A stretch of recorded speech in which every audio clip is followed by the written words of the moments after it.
Hi everyone, the Simple Dad here. In this video, I'll show you how to turn your motion photo into a slow motion. So for example, if you're taking a motion photo here on your Samsung S25 Ultra and you want to make this into slow motion, then let me show you how to do this. So first you want to go ahead and open up the camera app, take a photo using the camera app. Next, go ahead and preview that photo. So for example, this one here. At the top here where it says motion photo, tap on this and then go ahead and tap on slow-mo.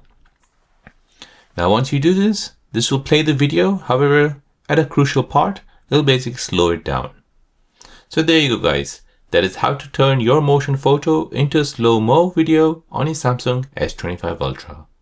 If you're new on the channel and you want to find out more about your iPhone, your Android phone, or any other social media apps, then don't forget to subscribe to this channel to become a part of the Simple Dad community. Hit the like button if you find this video useful.